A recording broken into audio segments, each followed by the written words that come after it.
Bonsoir, vous êtes sur le plateau de Voyage au bout de la nuit. Merci de me rejoindre pour un nouveau moment de lecture et pour entamer une nouvelle de la Maison Tellier qui est un recueil, c'est plusieurs nouvelles qui ont été regroupées ensemble, écrites toutes par Maupassant. Je dis toutes, oui, parce qu'il y a un petit débat. Il paraîtrait que Flaubert-Maupassant, on ne sait pas trop, puisque Flaubert a été un petit peu le maître à penser de Maupassant, que certains récits parfois se soient un petit peu mélangés. Mais tout ça, on ne le sait pas. C'est comme avec Shakespeare, on ne sait pas trop si c'est lui qui a écrit toutes ces pièces, peu importe, on va continuer la lecture. Ce qui compte, c'est de toujours prendre du plaisir. Alors, on va entamer une lecture qui s'intitule « Le papa de Simon ». Si vous avez manqué les replays, je vous invite bien sûr à aller sur le site internet de la chaîne, rubrique « Voyage au bout de la nuit ». Oui, je sais, j'arrête pas de le dire et je le répète, mais c'est parce que j'ai des ordres. Il faut en parler de cette émission parce que sans vous, elle n'existerait pas. Et on a besoin de vous, on a besoin des replays, on a besoin de vos avis, on a besoin de vos questions, de vos suggestions aussi. Et pour ça, on a créé un hashtag. C'est le hashtag VBN qui s'affiche juste ici en bas de votre écran pour Voyage au bout de la nuit. Alors vous verrez sur Insta, sur Twitter, il y a d'autres VBN. Il y a un truc qui s'appelle Vague Bird, quelque chose comme ça. Il y a aussi une équipe de foot ou de rugby, je crois. Mais il y a aussi Voyage au bout de la nuit. Donc ça se mélange un petit peu, mais vous pouvez nous retrouver. Quoi d'autre? Eh bien rien, je vais continuer la lecture. Donc, pas de panique si vous avez manqué la suite, puisque c'est une première. On entame tout de suite le début de l'histoire. Allez, très très bon voyage à vous sur D8. Ciao. Le papa de Simon. Midi finissait de sonner. La porte de l'école s'ouvrit et les gamins se précipitèrent en se bousculant pour sortir plus vite. Mais au lieu de se disperser rapidement et de rentrer dîner, comme ils le faisaient chaque jour, ils s'arrêtèrent à quelques pas, se réunirent par groupe et se mirent à chuchoter. C'est que ce matin-là, Simon, le fils de la Blanchotte, était venu à la chasse. Je reprends.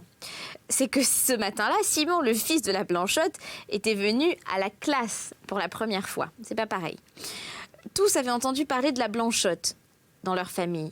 Et quoi qu'on lui fît bon accueil en public, les mères la traitaient entre elles avec une sorte de compassion, un petit peu méprisante, qui avait gagné les enfants sans qu'ils sussent du tout pourquoi. Quant à Simon, il ne le comprendrait pas, car il ne sortait jamais, et il ne galopinait point avec eux dans les rues du village ou sur les bords de la rivière. Aussi ne l'aimait-il guère, et c'était avec une certaine joie, mêlée d'un étonnement considérable, qu'ils avaient accueilli et qu'ils s'étaient répété l'un à l'autre cette parole dite par un gars de 14 ou 15 ans qui paraissait en savoir long, tant il clignait finement des yeux. « Vous savez, Simon, eh bien, il n'a pas de papa. » Le fils de la Blanchotte parut à son tour sur le seuil de l'école.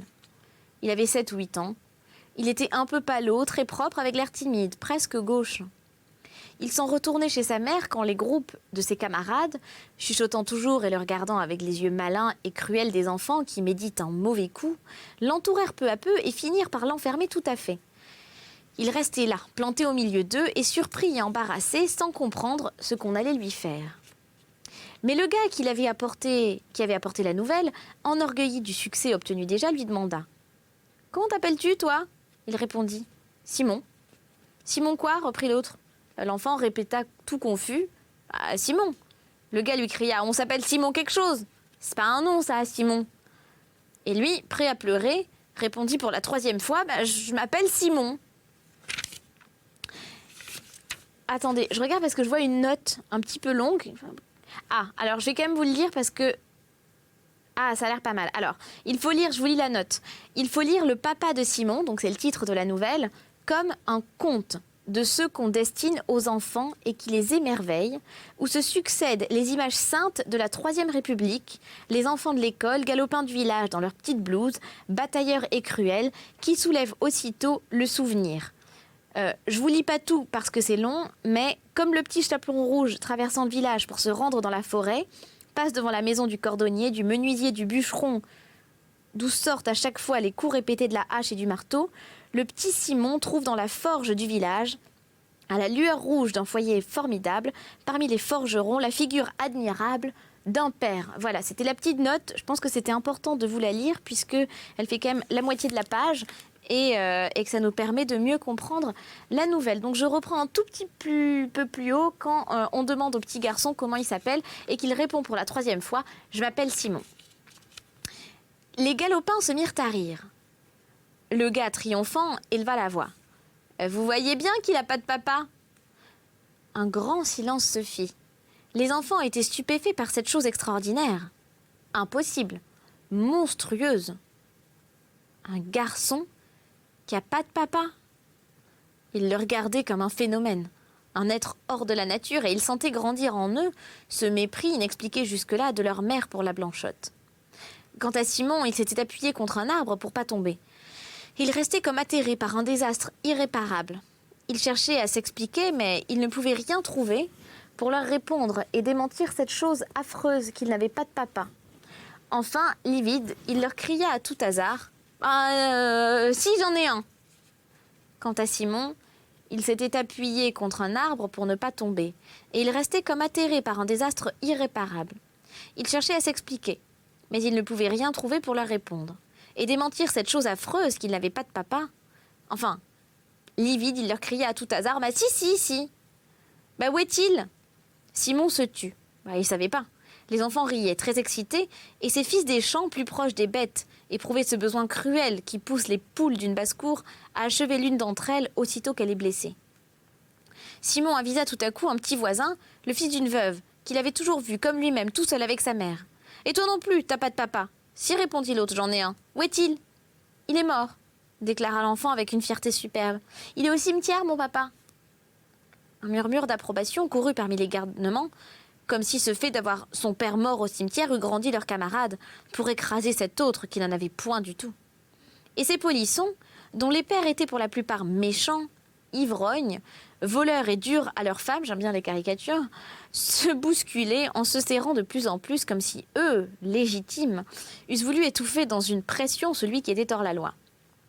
L'un, tout à coup qui se trouvait contre Simon, lui tira la langue d'un air narquois et lui cria « Pas de papa, pas de papa !» Simon le saisit à 2 mains aux cheveux et se mit à lui cribler les jambes de coups de pied pendant qu'il lui mordait la joue cruellement. Il se fit une énorme bousculade. Les 2 combattants furent séparés et Simon se trouva frappé, déchiré, meurtri et roulé par terre au milieu du cercle des galopins qui applaudissaient. Comme il se relevait en nettoyant machinalement avec sa main sa petite blouse toute sale de poussière, quelqu'un lui cria « Va le dire à ton papa !» Alors, il sentit dans son cœur un grand écroulement. Ils étaient plus forts que lui, ils l'avaient battu, et il ne pouvait point leur répondre, car il sentait bien que c'était vrai, oui, qu'il n'avait pas de papa. Plein d'orgueil, il essaya, pendant quelques secondes, de lutter contre les larmes qui l'étranglaient. Il eut une suffocation, puis sans cri, il se mit à pleurer par grands sanglots qui le secouaient précipitamment. Alors une joie féroce éclata chez ses ennemis, et naturellement, ainsi que les sauvages dans leur gaieté terrible, ils le prirent par la main et se mirent à danser en rond autour de lui en répétant comme un refrain « Pas de papa, pas de papa !» Mais Simon, tout à coup, cessa de sangloter. Une rage l'affola.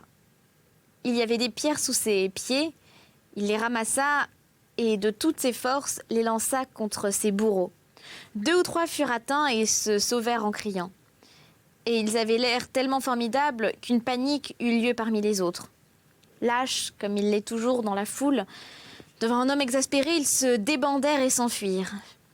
Resté seul, le petit enfant sans père se mit à courir vers les champs, car un souvenir lui était venu qui avait amené dans son esprit une grande résolution. Il voulait se noyer dans la rivière. Il se rappelait en effet que 8 jours auparavant, un pauvre diable qui mendiait sa vie s'était jeté dans l'eau parce qu'il n'avait plus d'argent. Simon était là lorsqu'on le repêchait, et le triste bonhomme, qui lui semblait ordinairement lamentable, malpropre et laid, l'avait alors frappé par son air tranquille avec ses joues pâles, sa longue barbe mouillée et ses yeux ouverts très calmes.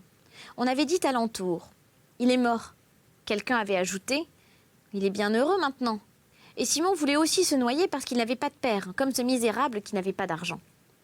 Il arriva tout près de l'eau et le regarda couler quelques poissons folâtrés, rapides, dans le courant clair et par moments faisait un petit bond et happait des mouches voltigeant à la surface. Il cessa de pleurer pour les voir, car leur manège intéressait beaucoup. Mais parfois, comme dans les accalmies d'une tempête, passent tout à coup de grandes rafales de vent qui font craquer les arbres et se perdent à l'horizon, cette pensée lui revenait avec une douleur aiguë. « Je vais me noyer parce que j'ai pas de papa. » Il faisait très chaud, très bon. Le soleil doux chauffait l'herbe. L'eau brillait comme un miroir et Simon avait des minutes de béatitude, de cet alanguissement qui suit les larmes, où il lui venait de grandes envies de s'endormir là, sur l'herbe, dans la chaleur. Une petite grenouille verte sauta sous ses pieds. Il essaya de la prendre. Elle lui échappa. Il la poursuivit et la manqua 3 fois de suite. Enfin, il la saisit par l'extrémité de ses pattes de derrière et se mit à rire en voyant les efforts que faisait la bête pour s'échapper. Elle se ramassait sur ses grandes jambes, puis d'une détente brusque les allongeait subitement, raides comme 2 barres. Tandis que l'œil tout rond, avec son cercle d'or, elle battait l'air de ses pattes de devant qui s'agitaient comme des mains. Cela lui rappela un joujou fait avec d'étroites planchettes de bois, clouées en zigzag les unes sur les autres, qui par un mouvement semblable conduisait l'exercice de petits soldats piqués dessus. Alors il pensa à sa maison, puis à sa mère, et pris d'une grande tristesse, il recommença à pleurer. Des frissons lui passaient dans les membres, et il se mit à genoux et récita sa prière comme avant de s'endormir. Mais il ne put l'achever car des sanglots lui revinrent si pressés, si tumultueux qu'ils l'envahirent tout entier. Il ne pensait plus, il ne voyait plus rien autour de lui, et il n'était occupé qu'à pleurer. Soudain, une lourde main s'appuya sur son épaule et une grosse voix lui demanda « Mais qu'est-ce qui te fait donc tant de chagrin, mon bonhomme ?» Simon se retourna. Un grand ouvrier qui avait une barbe et des cheveux noirs, tout frisés, le regardait d'un air bon. Il répondit avec des larmes plein les yeux et plein la gorge. « Ils m'ont battu parce que j'ai pas de papa. »« Comment ?» dit l'homme en souriant. « Mais tout le monde en a un. » L'enfant reprit péniblement au milieu des spasmes de son chagrin. « Oh, moi, j'en ai pas. » Alors l'ouvrier devint grave. Il avait reconnu le fils de la Blanchotte, et quoique nouveau dans le pays, il savait vaguement son histoire. « Allons, allons, console-toi, mon garçon, et viens-t'en avec moi chez ta maman, on va t'en donner un de papa. » Et ils se mirent en route. Le grand tenant le petit par la main, et l'homme souriait de nouveau, car il n'était pas fâché de voir cette Blanchotte, qui était, comptait-on, une des plus belles filles du pays. Et il se disait peut-être, au fond de sa pensée, qu'une jeunesse qui avait failli pouvait bien faillir encore. Ils arrivèrent devant une petite maison blanche, très propre. « C'est là, » dit l'enfant, et il cria « Maman !» Une femme se montra, et l'ouvrier cessa brusquement de sourire, car il comprit tout de suite qu'on ne badinait plus avec cette grande fille pâle qui restait sévère sur sa porte, comme pour défendre un homme le seuil de cette maison où elle avait déjà été trahie par un autre. Intimidé et sa casquette à la main, il balbutia. « Tenez, madame, je vous ramène votre petit garçon, il s'était perdu près de la rivière. » Mais Simon sauta au cou de sa mère et lui dit en se remettant à pleurer « Non, maman, j'ai voulu me noyer parce que les autres m'ont battu, ils m'ont battu parce que j'ai pas de papa. » Une rougeur cuisante couvrit les joues de la jeune femme et meurtrie jusqu'au fond de sa chair, elle embrassa son enfant avec violence pendant que des larmes rapides lui coulaient sur la figure. L'homme ému restait là, ne sachant comment partir, mais Simon, soudain, courut vers lui et lui dit « Voulez-vous être mon papa ?» Un grand silence se fit. La Blanchotte, muette et torturée de honte, s'appuyait contre le mur, les 2 mains sur son cœur. L'enfant, voyant qu'on ne lui répondait point, reprit « Si vous ne voulez pas, je retournerai me noyer. » L'ouvrier prit la chose en plaisanterie et répondit en riant « Bah oui, je veux bien. Comment est-ce que tu t'appelles » demandant alors l'enfant. « Pour que je réponde aux autres quand ils voudront savoir ton prénom. »« Philippe, » répondit l'homme. Simon se tut une seconde pour bien faire rentrer ce nom-là dans sa tête, puis il tendit les bras tout consolé en disant « Eh bien, Philippe, t'es mon papa. » L'ouvrier, en l'enlevant de terre, l'embrassa brusquement sur ses 2 joues, puis il s'enfuit très vite à grande enjambée.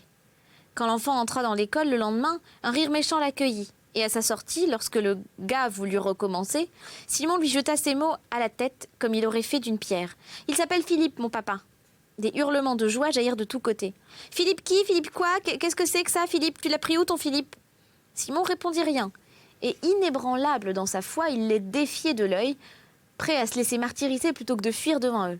Le maître d'école le délivra, et il retourna chez sa mère. Pendant 3 mois, le grand ouvrier Philippe passa souvent près de la maison de la Blanchotte, et quelquefois il s'enhardissait à lui parler lorsqu'il la voyait cousant près de la fenêtre. Elle lui répondait poliment, toujours grave, sans rire jamais avec lui et sans le laisser entrer chez elle.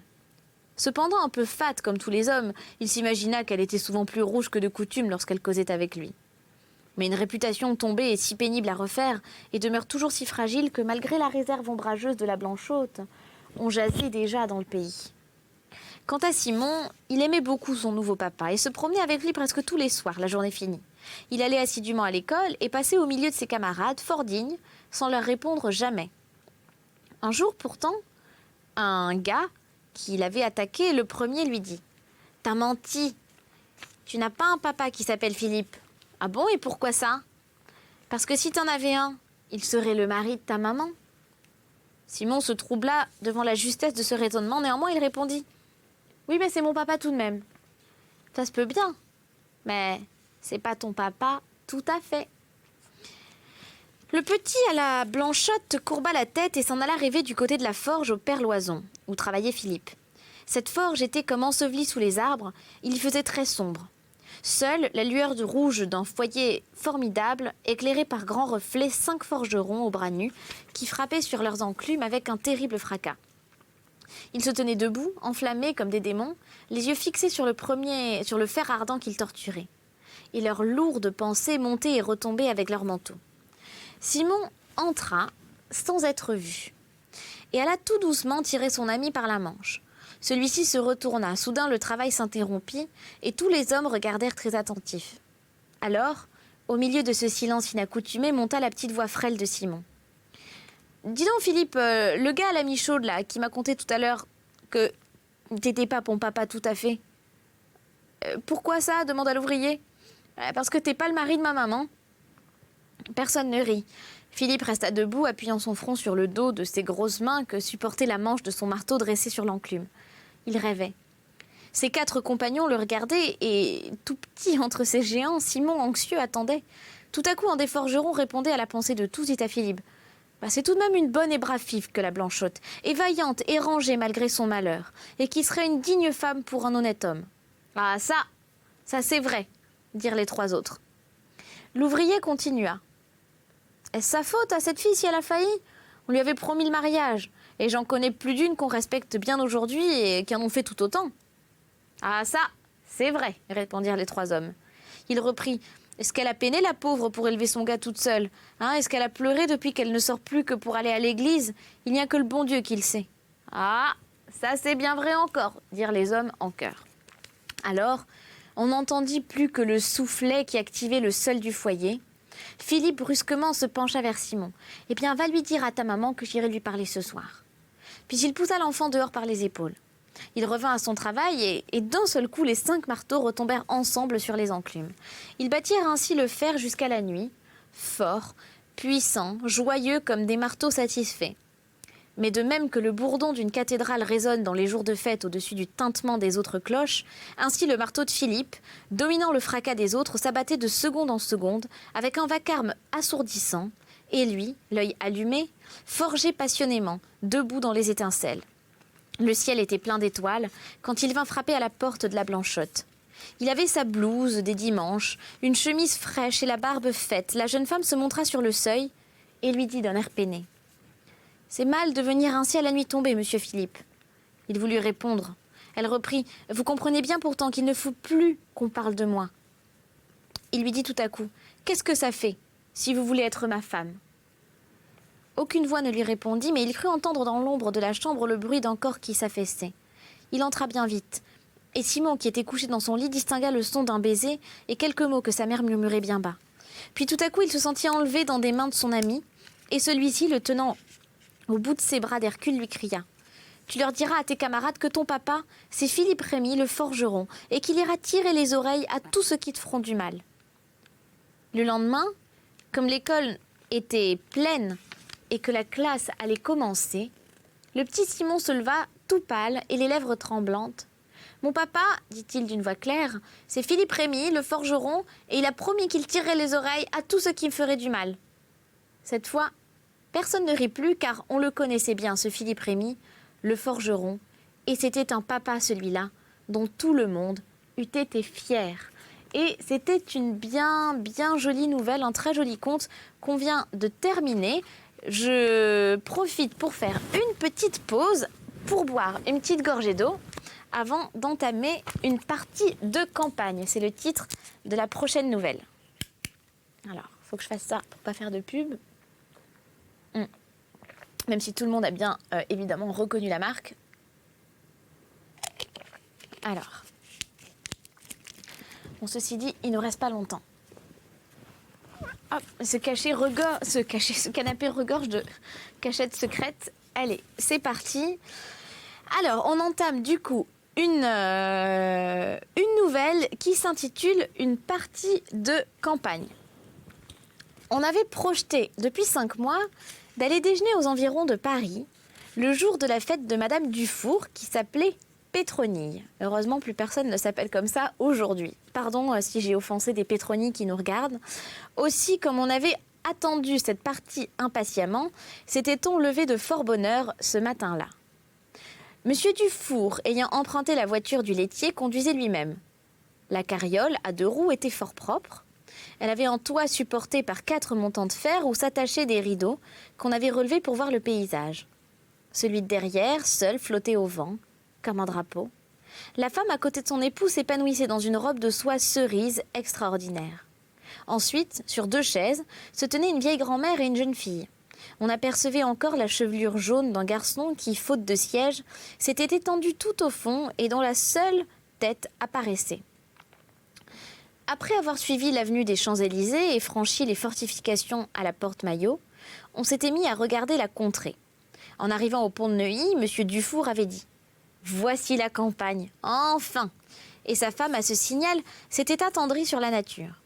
Au rond-point de Courbevoie, une admiration les avait saisis devant l'éloignement des horizons. À droite, là-bas, c'était Argenteuil, dont le clocher se dressait. Au-dessus apparaissaient les buttes de Sannois et le moulin d'Orgemont. À gauche, l'aqueduc de Marly se dessinait sur le ciel clair au matin, et l'on apercevait aussi, très loin, la terrasse de Saint-Germain. Tandis qu'en face, au bout d'une chaîne de collines, des terres remuées indiquaient le nouveau fort de Cormeilles. Tout au fond, dans un reculement formidable, par-dessus les plaines et les villages, on entrevoyait une sombre verdure de forêt. Le soleil commençait à brûler les visages, la poussière remplissait les yeux continuellement, et des 2 côtés de la route se développait une campagne interminablement nue, sale et puante.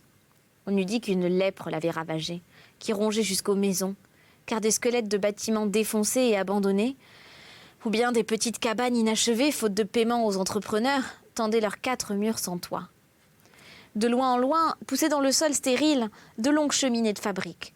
Seule végétation de ces champs putrides où la brise du printemps promenait un parfum de pétrole et de schiste mêlé à une odeur moins agréable encore. Enfin, on avait traversé la Seine une seconde fois et sur le pont, ça avait été un ravissement. La rivière éclatait de lumière. Une buée s'en élevait, pompée par le soleil, et l'on éprouvait une quiétude douce, un rafraîchissement bienfaisant, à respirer enfin un air plus pur, qui n'avait point balayé la fumée noire des usines ou les miasmes des dépotoirs. Un homme qui passait avait nommé le pays Beson. La voiture s'arrêta, et M. Dufour se mit à lire l'enseigne engageante d'une gargote. Restaurant Poulain, matelote et friture, cabinet de société, bosquet et balançoire. Eh bien, Madame Dufour, cela te va-t-il? Te décideras-tu à la fin? La femme lut à son tour. Restaurant Poulain, matelote et friture, cabinet de société, bosquet et balançoire. Oui, puis elle regarda la maison longuement. C'était une auberge de campagne, blanche, plantée au bord de la route. Elle montrait par la porte ouverte le zinc brillant du comptoir devant lequel se tenaient 2 ouvriers endimanchés. À la fin, Madame Dufour se décida.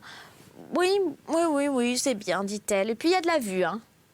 La voiture entra dans un vaste terrain planté de grands arbres qui s'étendaient derrière l'auberge et qui n'étaient séparés de la Seine que par le chemin de halage. Alors on descendit. Le mari sauta le premier, puis ouvrit les bras pour recevoir sa femme. Le marchepied tenu par 2 branches de fer était très loin, de sorte que pour l'atteindre, Madame Dufour dut laisser voir le bas d'une jambe dont la finesse primitive disparaissait à présent sous un envahissement de graisse tombant des cuisses. Monsieur Dufour, que la campagne émoussait déjà, lui pinça vivement le mollet, puis la prenant sous les bras, la déposa lourdement à terre comme un énorme paquet. Et c'est sur cette ravissante description de Madame Dufour que la lecture va s'achever, car c'est déjà, vous l'avez compris, la fin de cette émission. Terminus, tout le monde descend. On se retrouve tout à l'heure pour la suite de cette lecture. Je vous souhaite une très belle nuit sur D8. À très bientôt pour un nouveau voyage jusqu'au bout de la nuit. Ciao.